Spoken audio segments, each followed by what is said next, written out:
कलाम रहेगा कायम, पहाड़ जब ना रहे खुदाया, तेरे मुंह की एक बात भी टलेगी ना, चाहे कुछ भी हो। अजीज नाजरीन, मैं अयाद ज़रीफ आप तमाम देखने वालों को हमारे रोज के बाइबली मुतालियाती प्रोग्राम की नई किस्त में खुशामदीद कहता हूँ। पिछली किस्त में हमने इमसाल की किताब के पहले बाब का मुताला किया था। हमने सीखा हिकमत कूचा में जोर से पुकारती है, वो रास्तों में अपनी आवाज बुलंद करती है, वो पुरहजूम बाजार में चलाती है। हिकमत हर तबके के इंसानों से मुखातिब है, वो बाजारों और कूचों में आवाज देती है, रहनुमाओं को पुकारती है।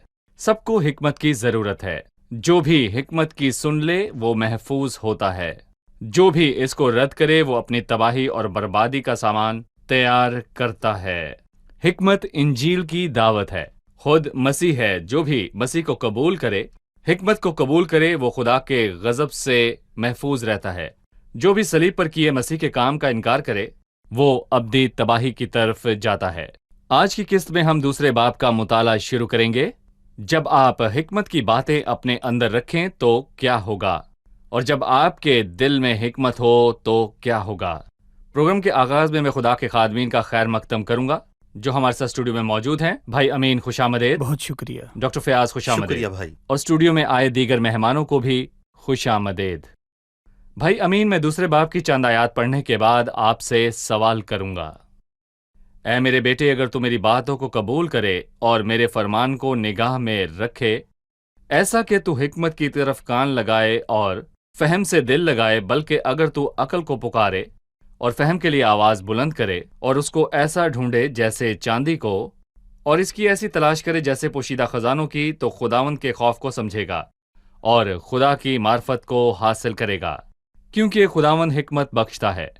इल्म व फहम उसी के मुंह से निकलते हैं। वो रास्तबाजों के लिए मदद तैयार रखता है और रास्त रौ के लिए सिपर है, ताकि वो अदल की राहों की निगहबानी करे और अपने मुकद्दसों की राह को महफूज रखे। तब तो सदाकत और अदल और रास्ती को, बल्कि हर एक अच्छी राह को समझेगा। भाई अमीन, मैं चाहता हूं कि आप खुदा का कलाम कबूल करने और अपने दिल में रखने की बरकत पर अपनी राय दें।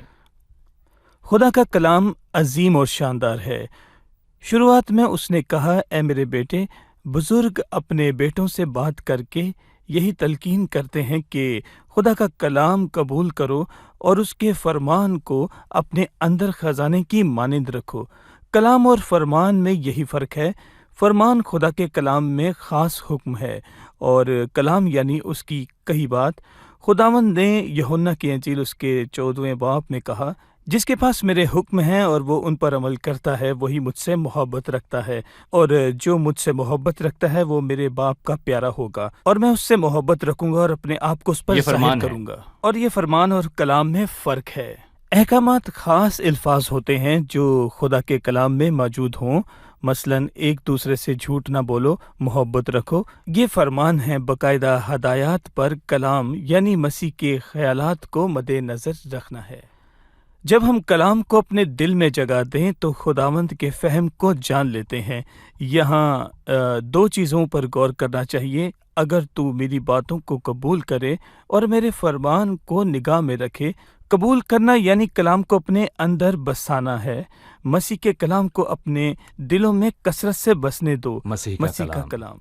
ज़बूर 119 में लिखा है, मैंने तेरे कलाम को अपने दिल में रख लिया है ताकि मैं तेरे खिलाफ गुनाह न करूं। जब हम कलाम को कबूल करें और फरमान को निगाह में रखें तो 5वीं आयत में लिखा है, तो तू खुदावंद के खौफ को समझेगा और खुदावंद की मार्फत को हासिल करेगा। जब हमारे दिलों में कलाम बस जाएगा तो हम खुदावंद का खौफ मानेंगे और उसकी इज्जत करेंगे। खुदा के फ़हम के हवाला से पालूस ने कहा है कि हमारे खुदावंद के इरफान में बढ़ते जाओ। बिला वास्ता फरमान और खुदा के कलाम में फ़र्क मौजूद है, और कलाम खुदा का फ़हम है और खुदावंद के साथ मुसलसल रफ़ाकत कायम करके उसको अपने दिल में रखें। सही। डॉक्टर फयाज, तीसरी आयत पर आप अपनी राय दीजिए। बल्कि अगर तू अकल को पुकारे और फ़हम के लिए आवाज़ बुलंद करे। भाई, इस फ़हम और इल्म को हासिल करने की ख्वाहिश के मुतालिक हमें बताएं। جب کوئی شخص روح کا بانی اور بپتسمہ لے تو اسی پیدائش سے وہ نیا انسان بن جاتا ہے۔ اس کے دل میں خوشی پیدا ہوتی ہے کہ خدا کے کلام کے متعلق مزید جانے اور خداوند یسوع کی قربت حاصل کرے، اور وہ اس پاکیزہ رفاقت اور محبت اور میں کہوں گا کہ تمجید میں بھی شامل ہونا چاہتا ہے۔ مجھے یاد ہے کہ جب پولس نے خداوند کو جانا تو خداوند نے حنانیہ سے کہا، دیکھ وہ دعا کر رہا ہے، اور لکھا ہے پھر کچھ کھا کر طاقت پائی، اور وہ کئی دن ان شاگردوں کے ساتھ رہا جو دمشق میں تھے، اور بالکل ایک نومولود بچے کی مانند جو دودھ کے لیے روتا ہے اور اس کی ماں اسے دودھ پلا دیتی ہے، لیکن وہ بچہ پھر سے دودھ مانگتا ہے، اور میں بچوں کا ڈاکٹر رہا ہوں، تو میں یہ بات بہت ہی اچھے طریقے سے جانتا ہوں کہ اگر بچے کو بھوک نہ لگے تو اس کا بہترین حل ہے کہ اس بچے کو اس کی ماں کا ہی دودھ پلائیں، اور میں یہ بھی کہوں گا کہ اگر اس بچے کو بھوک نہ ہو تو بھی وہ دودھ اس بچے کی بھوک کو بڑھاتا ہے، اور یہ ماں کے دودھ کی خاصیت ہے، اور بائبل مقدس بھی ایسی ہی ہے۔ اگر آپ خدا کے کلام کی بھوک کو بڑھانا چاہتے ہیں تو آپ اس کو پڑھنا شروع کریں تو آپ اور مانگیں گے۔ میں سبا کی ملکہ کی بات کروں گا۔ جب اس نے سلیمان کی حکمت کے بارے میں سنا تو وہ اس سے مل کر حیران ہوئی، اور اس کی الجھن اور پریشانی ختم ہو گئی، پر اس نے ایک چیز کے بارے میں اور سوچا، سلیمان اور اس کی حکمت اور اس کا گھر اور سردار ساکی کے لباس کو دیکھ کر اس کو مزید جاننے کا تجسس ہوا۔ اکثر لوگ دوسرے لوگوں کو خدا کے ساتھ رشتہ قائم کرنے پر زور دیتے ہیں، ان کو دھمکی دیتے یا اکساتے ہیں کہ اگر انہوں نے کتاب نہ پڑھی یا ان باتوں کی پاسداری نہ کی تو ان پر آفات نازل ہوں گی۔ جو اس کا انکار کریں اور بائبل پڑھنے اور دعا کرنے سے انکار کریں ان پر مشکلات آئیں گی۔ بھائی، مسیحی عبادت اور بائبل پڑھنے کے بارے میں کیا خاص بات ہے؟ کیا یہ دھمکی ہے یا پھر خواہش ہے یا پھر شوق؟ اس کے متعلق بتائیں۔ یاد کریں کہ ایک شخص نے اپنے بھائی سے کہا کہ ہمیں خرتمس یعنی کہ مسیح مل گیا۔ انہوں نے پوچھا کہ وہ کون ہے تو اس نے کہا یسوع ناصری۔ تو انہوں نے پوچھا کیا ناصرت سے کوئی اچھی چیز نکل سکتی ہے؟ انہیں اس کا جواب معلوم نہیں تھا، اور اس لیے کہا کہ چل کر دیکھ لیں، اور جب وہ آیا مسیح کی عظمت کو دیکھا تو پھر اس کو نہیں چھوڑا۔ اگر آپ کو یقین نہیں تو آ کر دیکھ لیں۔ اور کسی کو ایسی دعوت کے بدلے کتنے پیسے دینے چاہیے؟ کوئی نہیں۔ مسیح نے کہا، اے محنت اٹھانے والو، بوجھ سے دبے ہوئے لوگو، سب میرے پاس آؤ، میں تمہیں آرام دوں گا۔ اور کیا آپ جاننا چاہتے ہیں کہ مسیح آرام دیتا ہے؟ وہ ہمارے ساتھ بھلائی کرتا ہے۔ آزما کر دیکھ لو کہ خدا کیسا مہربان ہے۔ ٹھیک ہے بھائی امین، آپ مبشر ہیں، آپ بہت سے لوگوں میں انجیل کی منادی کرتے ہیں۔ اپنے تجربے سے بتائیں، جب آپ لوگوں سے ملتے ہیں تو کون سی بات مسیح کی طرف زیادہ مائل کرتی ہے؟ کوئی تنبیہ، لعنت یا پھر اس کی محبت؟ دیکھیں، محبت ہے۔ دیکھیں، حقیقی محبت جو چیز لوگوں کو پاس لاتی ہے وہ حقیقت میں مسیح کی محبت ہے۔ اور مجھے یاد ہے کہ ایک مرتبہ میں ملک سے باہر ایک غیر مسیحی سے ملا۔ اس نے مجھے کہا کہ مسیح کے متعلق کچھ بتائیں۔ میں نے مسیح اور اس کی صلیب پر 45 منٹ تک بات کی۔ جب انہوں نے مسیح کی عظمت کے بارے میں سنا تو اس کی طرف مائل ہوئے۔ مسیح کی خوبصورتی، اس کی عظمت اور اس کا کلام دور کے ان لوگوں کو بھی اپنی طرف کھینچتا ہے۔ جی، بڑی مصیبت کے دور میں لوگوں پر بڑی مصیبتیں آئیں گی، لیکن وہ توبہ نہیں کریں گے بلکہ خدا کی بے حرمتی کریں گے۔ لوگ تب تک تبدیل نہیں ہوتے جب تک کہ خداوند کا فضل نہ ہو، اور خداوند کا فضل ہی انہیں مائل کرتا ہے۔ مصرف بیٹا دور کے ملک چلا گیا۔ وہ اپنی مصیبتوں کی وجہ سے باپ کے گھر واپس نہیں آیا، بلکہ اس لیے کہ اسے معلوم تھا کہ میرے باپ کے گھر میں بھلائی ہے، اور اس نے سوچا کہ میرے باپ کے بہت سے مزدوروں کو افراد سے روٹی ملتی ہے۔ صحیح، یہاں ہم وقفہ لیں گے اور پھر مہمانوں کے سوالات کے ساتھ حاضر ہوں گے۔ ناظرین، ملتے ہیں ایک چھوٹے سے وقفے کے بعد، ہمارے ساتھ رہیے۔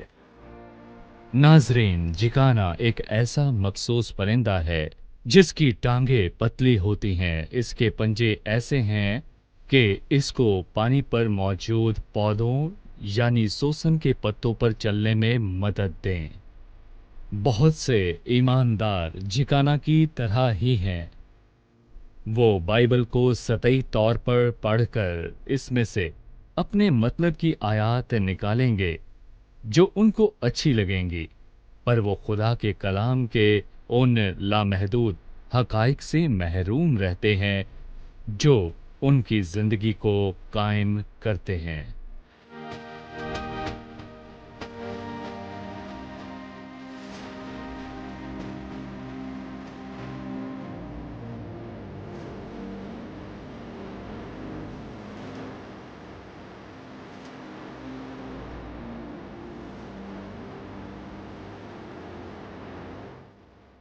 खुशामदीद नाज़रीन, आइए चलते हैं मेहमानों की जानिब और जानते हैं उनका सवाल।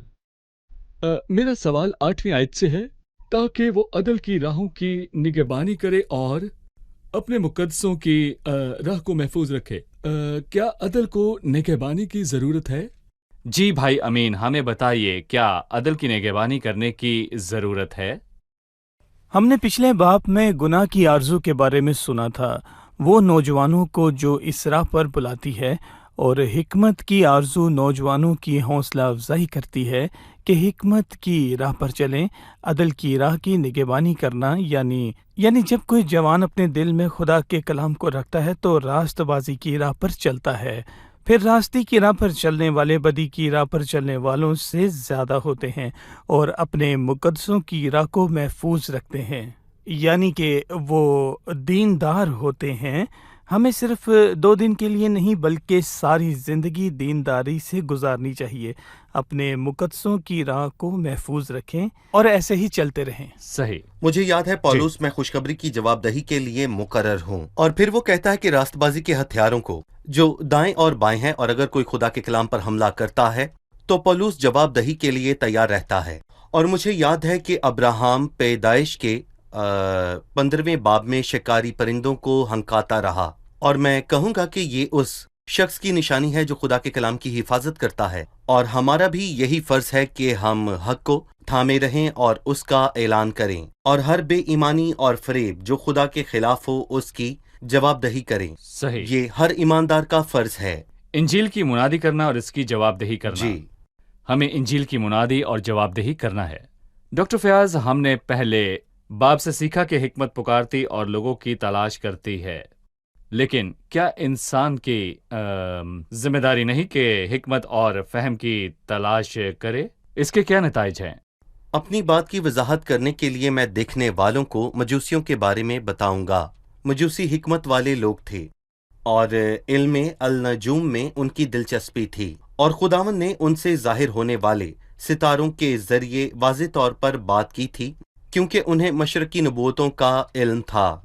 वो जानते थे मशरक से एक बादशाह आएगा। उन्होंने हुक्म की आवाज को सुना और खुदावन ने उनसे उसी वसीले से बात की जिस तरह उन्हें समझ आई, और उन्होंने ये आवाज सुनी और ज्यादा हिकमत के मुतलाशी रहे। उन्होंने सब कुछ छोड़कर सफर की तैयारी की, और वो ये सोचकर यरूशलेम गए कि बादशाह अपने महल में होगा, और उन्होंने पूछा कि यहूदियों का बादशाह जो पैदा हुआ है कहाँ है, और फकीयों ने उसे बताया कि उसकी पैदाइश बैतलहम में होनी चाहिए। और फिर यहूदी तारीफ और ताजीम के साथ बैतलहम को गए, और उन्होंने उस बच्चे को देखा जो उस वक्त 2 साल का था, और उन्होंने अपने नजराने उसे पेश किए और उसको सजदा किया, और खुदाम ने उन्हें तंबीह की कि वापस हेरोदिस के पास ना जाना, और इसीलिए वो अपने मुल्क को वापस चले गए, और इसके बाद वो मसीह की मौजूदगी से महजूज हुए। ये ऐसे इंसान की शख्सियत है जिसको मसीह और खुदा के कलाम के मुतल्लिक जानने की दिली ख्वाहिश हो। मसीह हमारे दिलों की ख्वाहिशों को जानता है। हमें जितनी भी आरजू हो उसी कदर वो हम पर अपने कलाम का खजाना जाहिर करता है, और मैं कहूँगा कि वो हमें हिकमत और फहम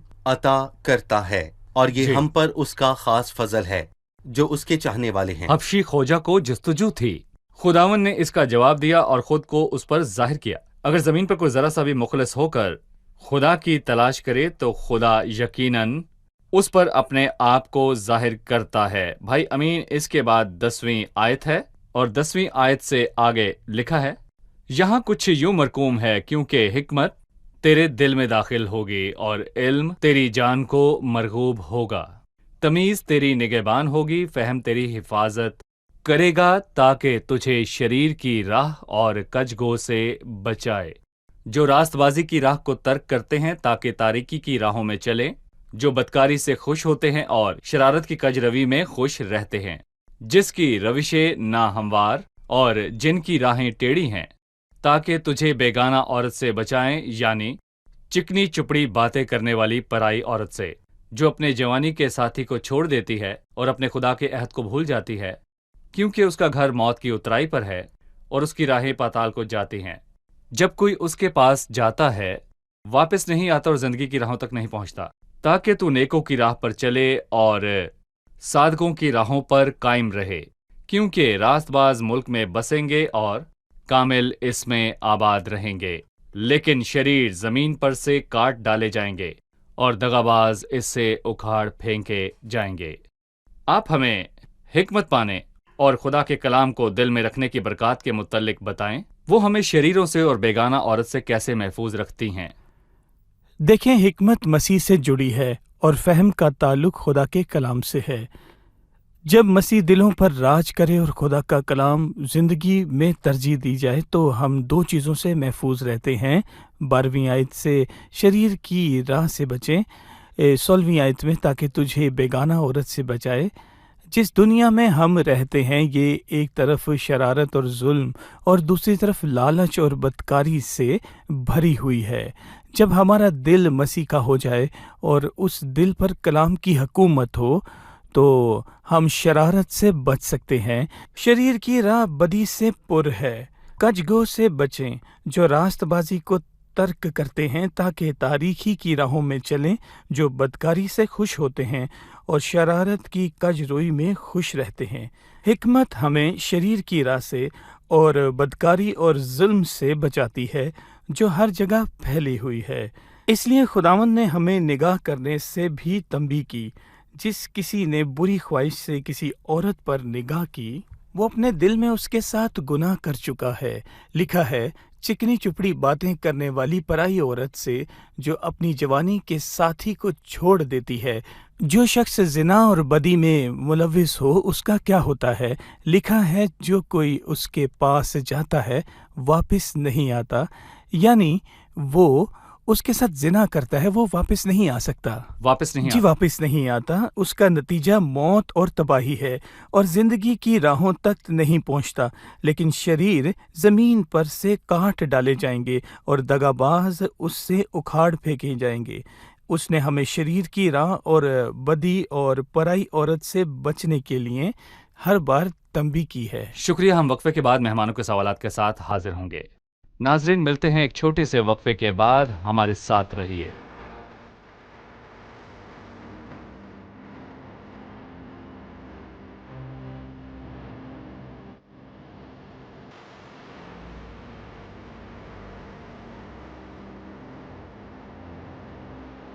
خوش آمدید۔ آئیے چلتے ہیں مہمانوں کی جانب اور جانتے ہیں ان کا سوال۔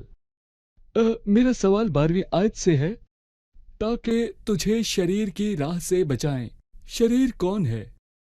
12ویں آیت میں کس شریر کا ذکر ہے؟ ہر وہ بندہ شریر ہے جو خدا سے آزاد ہو کر زندگی بسر کرے، بے شک بھلائی کے کام کرے۔ اور میں کہوں گا کہ قائن مذہبی تھا، لیکن اس نے اپنے بھائی کا قتل کیا کیونکہ اس کے کام برے تھے۔ اس نے اپنے بھائی کو قتل کیا کیونکہ اس کے کام برے تھے اور اس کے اعمال اس کی شرارت سے کیسے ثابت ہوئے۔ اور یہاں پر میں یہ بھی کہوں گا کہ اس نے اپنے کاموں اور اپنے طریقوں سے خدا کو خوش کرنے کی بہت زیادہ کیا یہ کوشش غلط کی۔ ہے؟ جی بالکل غلط کیوں؟ ہے، کیونکہ ہمیں چاہیے کہ ہم خدا ہی کے راستے کو اپنائے جو اس نے کہے اور جو اس نے سنائے، اور اپنے طریقے سے خدا تک رسائی حاصل کرنا مذہبی ہے، پر یہ کبھی کبھی شرارت کا باعث بنتا ہے۔ خدا تک پہنچنے کا نیا طریقہ الہی مکاشفہ میں سے۔ مثلا جو فریسی محصول لینے والوں کے ساتھ ہیکل میں دعا کرتا تھا وہ اس سے بھی زیادہ شریر تھا، کیونکہ اس نے اپنی راستی اور اعمال پر تکیہ کیا۔ اسے خدا کی ضرورت تھی۔ آپ کا مطلب ہے کہ بے باک حرکات کرنا ہی شرارت اور بدی نہیں، بلکہ ایسے اچھے کام کرنا جو خدا کو جی قبول خدا نہ نے ہو، فرمایا آسمان پر جو جانے کا خدا نے راستہ نہ صلیب کہی۔ ہے۔ خدا نے فرمایا کہ آسمان پر جانے کا راستہ یہ ہے کہ صلیب پر کیے مسیح کے کام کو قبول جی۔ کریں۔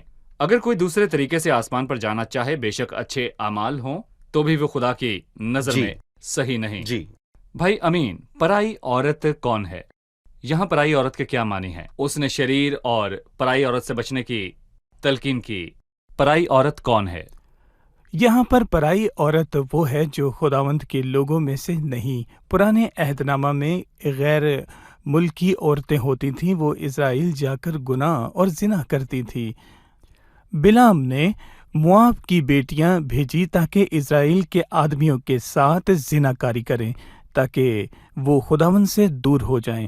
پرائی عورت وہ ہے جو شریر ہو اور انسان کو خدا سے دور کرنا چاہے تاکہ وہ بتوں کی عبادت کرے، اور جو اپنے شوہر کو چھوڑے، لکھا ہے، جو جوانی کے ساتھی کو چھوڑ دیتی ہے اور اپنے خدا کے عہد کو بھول جاتی ہے۔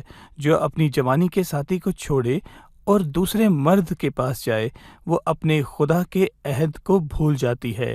دیکھیں، جب عورت की शादी मर्द से हो जाए तो वो खुदा से अहद करती है कि उसको नहीं छोड़ेगी, पर वो अपने खुदा के अहद को भूल जाती है और ये नापाकी की अलामत है। ये नापाकी की अलामत है। लिहाजा पराई औरत एक ऐसी औरत है जो खुदा के लोगों में से नहीं। सो खानदानी सतह पर बीवी के अलावा दूसरी औरत पराई है। बिल्कुल जो भी अपनी बीवी के सिवा किसी और औरत को देखे वो पराई औरत है जी, और ये शरारत के जुमरे में आता है। ऐसा ही बिल्कुल है। सही। मुझे एक और चीज पर अपनी राय दें। हमें बहुत सी तंबीह हैं कि ये ना करें वो ना करें। उन लोगों के लिए क्या बरकत हैं जो बेदाग तौर पर इस राह पर चलें। मैं कहना चाहूंगा कि इस बाब के आखिरी हिस्से में हिकमत ने हर शख्स को 3 चीजों की जमानत दी और वो 2 मुनफी चीजों से बचाती है और एक मुस्बत चीज है। पहली चीज यह है कि हम शरारत से बच जाते हैं, इसका जिक्र 10-15वीं आयत में है। और दूसरी चीज जिससे हम बचते हैं वो है पराई औरत और गुनाह, और इसके मुतालिक हम 1-19वीं आयत में वाज़ेह तौर पर पढ़ते हैं हम इनसे बच जाएंगे। और मुस्बत बात यही है कि हिकमत से मुकद्दसीन और कामिल लोगों की रफाकत की जमानत मिलती है। जमीन के मुकद्दसीन और कामिल लोग सब। जिनमें खुदावंद की खुशी है और हम भी उसमें सही। खुश हैं। मैं उन सब का साथी हूँ जो तुझसे डरते हैं और जो तेरे कवानीन मानते हैं, जो दानाओं के साथ चलते दाना। हैं। दाना होगा पर अहमद हलाक। का साथी हलाक किया जाएगा। पौलुस ने कहा ऐलान करें। जो जी, ऐलान पाक करें। दिल से खुदाम से दुआ करता है और हिकमत इसकी जमानत देती है कि हमें शरीर और पराई औरत से महफूज रख कर भलाई और रास्ती की राह पर चलाएगी। और यही सच है, क्योंकि रास्तबाज मुल्क में बसेंगे और कामिल उसमें आबाद होंगे। और ईमानदारों के साथ उनकी रफाकत और पाकीज़गी और मोहब्बत के साथ रहना बिल्कुल बाप के घर में रहने के माहौल जैसा है। हमेशा हमेशा के लिए खुदावंद हमें जमीन पर होते हुए भी मुकद्दसों की रफाकत बख्शेगा। ये ईमान की बेहतरीन बरकत में से है। ये 3 मरहले बहुत खूबसूरत हैं। सिर्फ निजात नहीं बल्कि बदी और शरारत से मुहाफ़ज़त और फिर ईमानदारों के साथ रफाकत, जब तक खुदावंद ना आ जाए। खुदावंद आपको बरकत दे। हम किस्त के इख्तिताम पर पहुंच चुके हैं। अब जानते हैं मेहमानों ने आज क्या सीखा। खुदा के कलाम के सिवा कोई गुनाह और बदी से नहीं बच सकता। जब हम खुदा के कलाम की फरमाबरदारी करें तो हर बदी से बच जाते हैं जिसके बारे में हम सुनते हैं। मैंने तेरे कलाम को अपने दिल में रख लिया ताकि मैं तेरे खिलाफ गुनाह न करूं। मसीह की मोहब्बत में ये ख्वाहिश मेरे अंदर दिन ब दिन बढ़ती है कि मैं उसको मजीद जानूं। जी ठीक है। बाइबल मुकद्दस में खुदावंद के बराह रास्त फरमान मौजूद हैं। मैं जितना उसके करीब जाऊं उतना ही मैं उसके कलाम और उसके फहम को जान सकता हूं। मैंने ये बात भी सीखी कि वहां से कोई वापस नहीं आता। जवान होते हुए हम मुख्तलिफ चीज़ों के मुतालिक जानना चाहते हैं। बाइबल में लिखा है जो कोई उसके पास जाता है वापस नहीं आता, यानी अगर कोई उस राह पर जाए वो वहां से लौट नहीं सकता गुनाह और बदी की राह से। सही। शुक्रिया। खुदावंद आप सबको बरकत दे। खादमीन का भी शुक्रिया। अगली किस्त में आपसे फिर मुलाकात होगी। आमीन।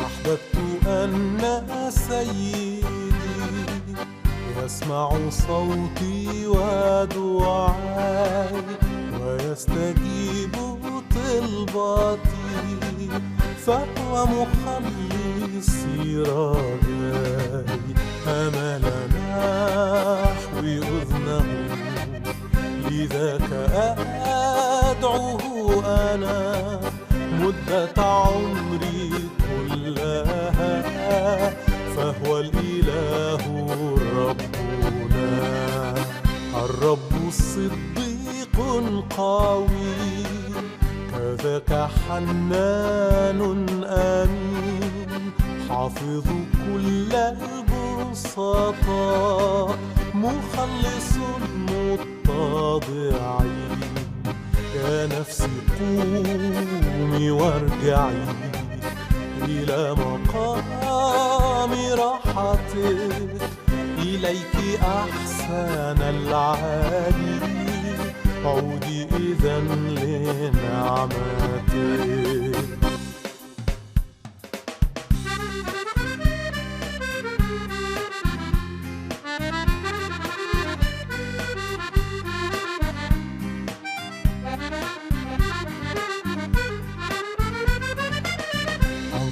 يا نفسي سيدي من شر موت وقلق، وقد مسحت أدمعي، حفظتني من الزلق.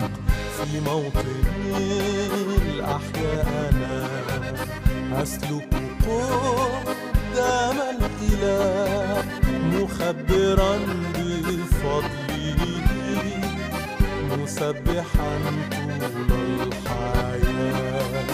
آمنت بالحق الجلي، لذاك فهت ناطقا، وقد تذللت أنا ذلا شديدا فائقا، وقلت عند حيرتي لا أرتجي إلا الإله، كل سواه باطل ولا رجاء